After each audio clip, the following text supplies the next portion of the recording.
nang dahil daw kay Marcoleta, kaya nabulilyaso ang Senate presidency ni Loren Legarda.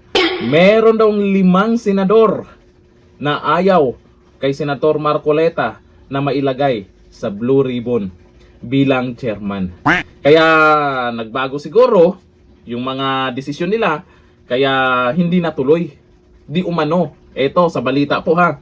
Muntik na maging Senate President si Senadora Loren Legarda noong Miyerkules kung hindi ipinilit na ibalik si Senador Rodante Marcoleta bilang chairman ng Senate Blue Ribbon Committee ayon sa mga source ng Billionaire News Channel. Bakit?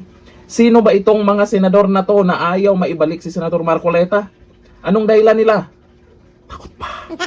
Takot ba na mabuking ang mga buhaya? Anong meron? Bakit takot sila kay Senador Marcoleta?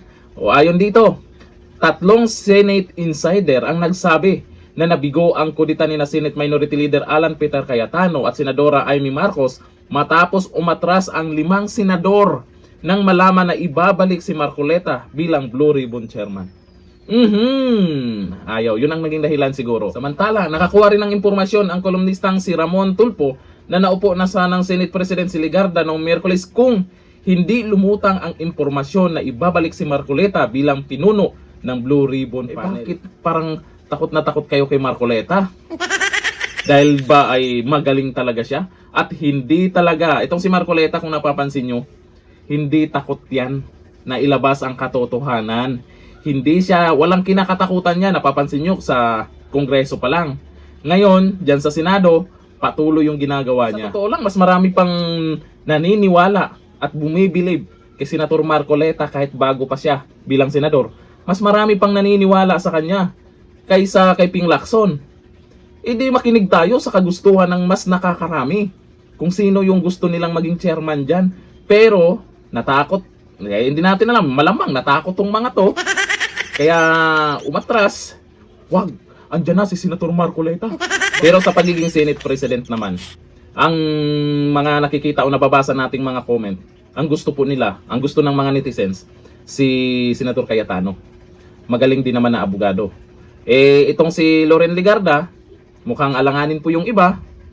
Pero okay din naman, basta lang daw mapalitan. Yung mga nababasa nating mga komento ng mga netizens. At nagulat po yung karamihan dahil tinawag na ngang Madam President, tapos nabalitaan ay hindi pa pala. Tapos ngayon, nabalitaan natin, ito yun na namang dahilan. Mukhang lumalabas dito, sinisin nyo si Senator Marcoleta. Kasalanan ba ni Senator Marcoleta na ginagawa lang naman ang trabaho niya? Kasalanan ba ni Senator Marcoleta na hindi niya kailangan magpadikta sa iba? Nagbabase lamang siya sa ebidensya. O ayon dito sa mga nag-comment, sabi ni Jesse Pinkman, laki ng takot kay Senator Rodante Marcoleta. Malamang yan yung dahilan, takot sila kay Senator Marcoleta. Sabi ni First Man Linem, takot sila kasi yung 5, hindi sila safe. Sino kaya yung 5 senador na yan? Na natakot nang nalamang ibabalik si Senator Marcoleta sa Blue Ribbon. Hanggang dito lang, thank you. Bye.